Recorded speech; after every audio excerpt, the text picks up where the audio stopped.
Tools and best practices. While you have a good idea of how to utilize several different split test strategies at this point, you may not be quite ready to start putting them into action. There are some key points to keep in mind in order to avoid running into trouble, and some additional methods and tools that can help you get an edge. You'll find all that in this video. How to avoid negative consequences from redirects. While split testing can be a fantastic way to measure the performance of various versions of a site, it does come with a couple of potential dangers. In particular, using the redirect method can risk harming your SEO. Google has officially stated that it has no problem with either split tests or with redirects. In fact, redirects are commonly used in a variety of other scenarios. They are necessary for many e-commerce tools, for example, and also used to mask URLs for affiliate marketers. But redirects can also be used maliciously, and it's here that the problems come in.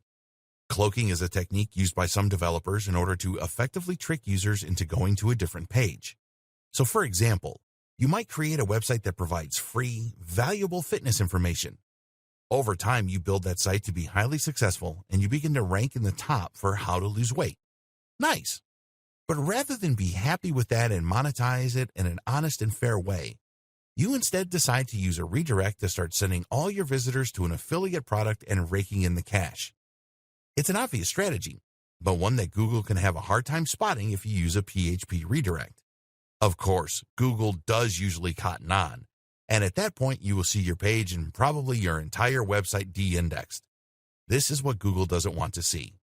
Then there is the inherent danger of having two versions of the same site. Google might see this as spammy, it might see this as confusing, whatever, it could hurt your ranking. So what do? One option is to use the canonical link attribute on all of your experimental pages and to point this towards your original page. This tells Google's robots which page is the original, and that ensures that it will understand what's going on and see that you're not trying anything fishy. Don't be tempted to block Google's robots from viewing your experimental pages. This can actually end up hurting your ranking as well. Finally, keep in mind the impact that page load times can have on your ranking. Page load times are one of the key factors Google now looks for when determining the ranking of a site, and if your load time is very slow, then it will hurt your position. A redirect can significantly slow things down, which is again why a PHP redirect or htaccess redirect is preferable to an HTML one. You should also consider this factor when looking at other tools that run split test.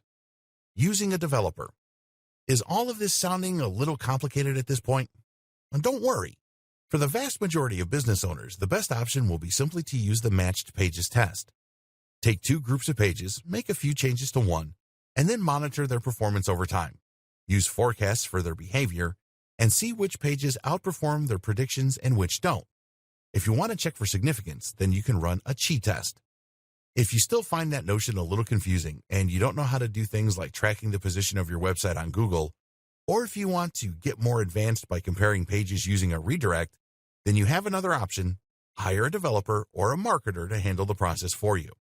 This can simplify the entire process and is advisable for any business that isn't familiar with the intricacies of SEO and code. The single most important tip. Before we go any further, it's time that we share the single most important tip regarding split testing. Always back up. Whether you choose to use a developer or to handle all this yourself, making different versions of your web pages can introduce risk. This is especially true when using the include method or others that actually alter the content on the original version of the page. So, make sure that you back up your site regularly and that you especially back up any pages you'll be tweaking. Tools for split testing. Tracking. In order for split testing to work effectively, you of course need an accurate way of tracking performance. To that end, it's a good idea to invest in some high-quality keyword tracking software that can show you your position in the SERPs for particular terms. You'll then be able to use these tools to compare how your site is performing after the changes to how it performed before the changes. While there are plenty of great tools out there, two great examples include SEMrush, www.semrush.com, which is one of the most expensive but feature-rich SEO tools on the market, and SERP Watcher from Mangools, www.serpwatcher.com, which is a more affordable but generally no less effective alternative. Google Analytics. Google Analytics won't track your position in the SERPs, but can show you a huge range of different factors relating to your site's performance. These include things such as CTR, bounce rates, and more. You can view this information as trends over time, or you can see it displayed on a per-day basis. You can even track individual visitors, thereby seeing how someone who comes from a certain link behaves on your site versus another.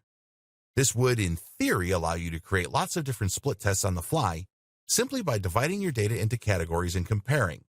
Setting up Google Analytics is fortunately very simple. You'll need to place a small tracking code on each page of your site, which you can get from Google. You can do this manually or use a plugin or developer to handle it for you. Once you've done that, you'll need to wait for 24 hours. This gives Google long enough to collect some basic data, which can then be used however you wish. You'll choose to set up a view, which will be called a lens and will include the stats you're interested in at that time. Other examples of tracking tools include Jetpack Web Stats for WordPress, and you can find many others built in with hosting packages. Optimizely and ODN. ODN, https://odn.distill.net, is the optimized delivery network from a company called Distilled.